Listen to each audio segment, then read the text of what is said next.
Now, welcome to another Sunday conversation video, which means that even though, yes, this will be about Star Wars still, or be Star Wars related, it will be going a bit beyond the boundaries of the galaxy far, far away and coming back and talking a bit about our own real world.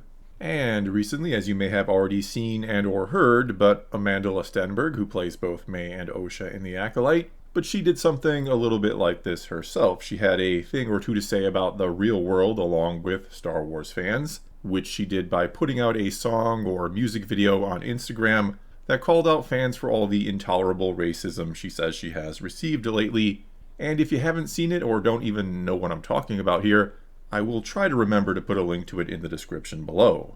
Alright, and before getting too deep into all this, I will be, as always, trying to be as fair as possible. I want to, as best I can, look at things from all angles or all sides here, while also, yes, giving my own opinion on all of this for whatever it may or may not be worth to you, because as always, I do encourage you to give stuff like this some real thought, to look into it yourself even, to do your own research perhaps, and then come to your own conclusions.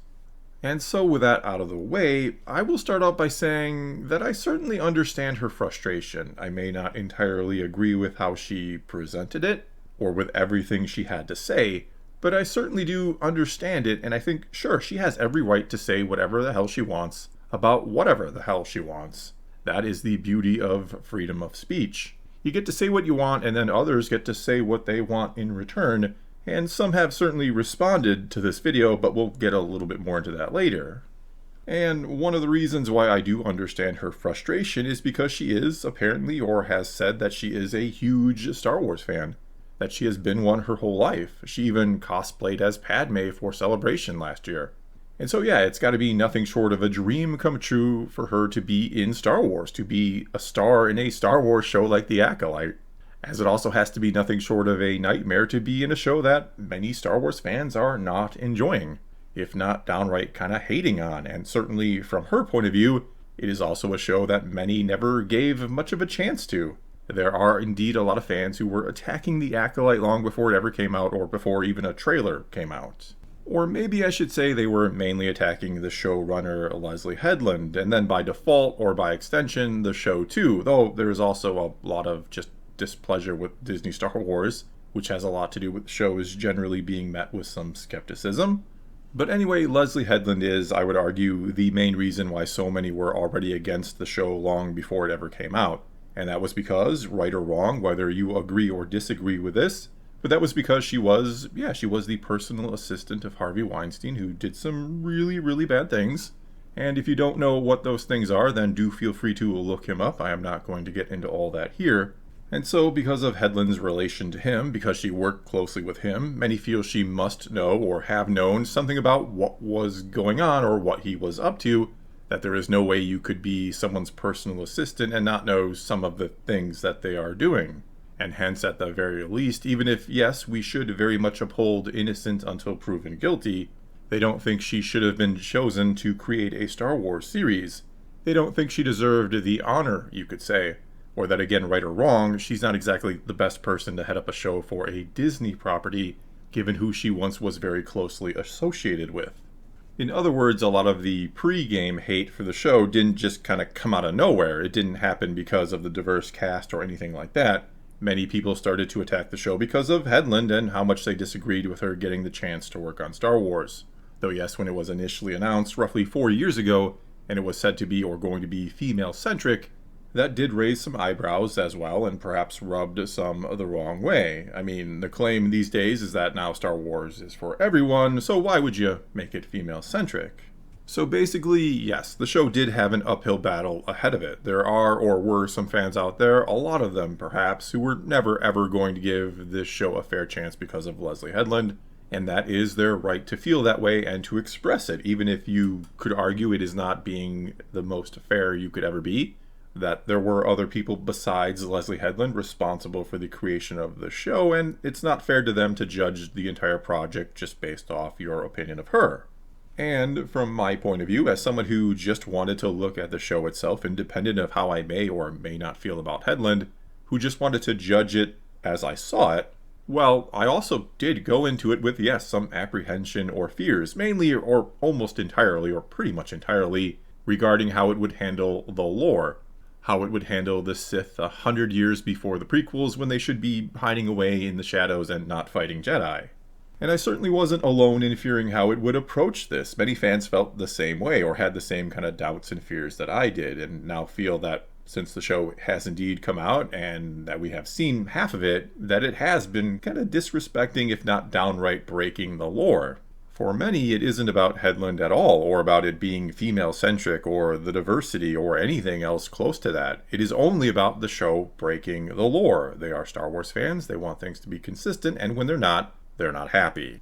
Also, to be very blunt about it, many feel, myself included, that the show just hasn't been very good at all. I don't think it is the worst thing I have ever seen. I don't think it is as terrible as some are saying. There are perhaps even some redeeming qualities or positive things that we could note about it, but it is certainly not, in the opinion of myself and many others, but it is not a very good show. And that is independent of anything and everything else or any other way you may feel about it. They, again, may not care about Headland, or maybe they don't care about the lore. They just think it is a bad show. And no, that certainly doesn't mean that you can't personally like it and think it is great. You can like it all you want. I genuinely do not care if you're loving it. Hell, I'm kind of happy for you. You get to enjoy Star Wars where I don't. Basically here, my personal opinion, which means as much or as little as you want to give it, it is that it's been a pretty poorly written show that has played it fast and loose with the canon. I do think much of the criticism it has received has been on point and been entirely fair. Though yes, and though I believe you have the right to say whatever you really want about it, some of the criticism of it has been a little much at times, or maybe a lot much. And some things from outside the show itself, from interviews and the like, have been taken out of context. And sometimes so far out of context that they weren't even at all about the show. Stenberg even brings up in her video or song how many were upset and made videos and everything else about her saying in an interview that the goal was to make white people cry. Problem is, despite some presenting it as if it were something she was saying about the Acolyte or about the audience of the Acolyte, and they did that either out of pure ignorance, they didn't look enough into it, or because they just wanted to frame it this way, but it was actually from an interview she did in 2018, and she was talking about the film The Hate You Give. Furthermore, because you could argue that still doesn't sound like the best quote ever, but she was implying she wanted white people to cry tears of empathy for black people. And sure, maybe you still take issue with it, or you don't like the way she said it, or whatever else it might be, that is all up to you. But honestly, I don't think it was intended as bad as many are kind of making it out to be, especially when you do, again, watch it in the context of the full interview, which I did.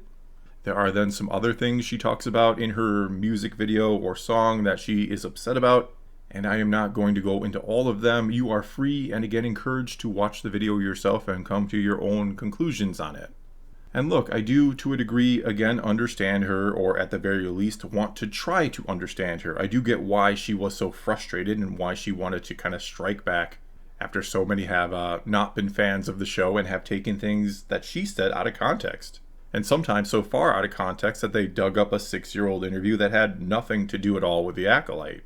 I have had people very intentionally, or maybe out of pure ignorance, or maybe a little of both, but I've had people misconstrue things I have said in a video and then post them on Twitter or X or on Reddit or wherever, or maybe even talk about in videos, and all in an effort to just make me look like a horrible person. I've had people, again, on Twitter or wherever it might be, just post a thumbnail and or title of a video, nothing else, and declare me a horrible person just based off of that, off of a video they didn't even watch, because if they had bothered to watch the video, they would realize that perhaps the question I pose in the title of the video is something I'm actually about to argue against. And though, obviously, I have never faced it as much or as harsh as she just did, I have never trended on X for something I have said or something that I said that was taken out of context, but the fact that the little bit of this type of thing that I have faced over the years, that it has been very frustrating, that it can or does maybe make you angry at times, it does make me understand just how angry it must have made her to receive it on such a huge scale. I get it, especially with her being rather young. I get wanting to fight back.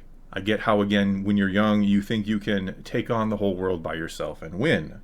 And so, to bring this back to Star Wars a bit, which she is a fan of, but perhaps the greatest lesson I have taken away from Star Wars, and I try to use this in my YouTube career, shall we say, but it is that getting angry and acting on that anger never solves your problem. In fact, it tends to just make things worse, and sometimes a lot worse.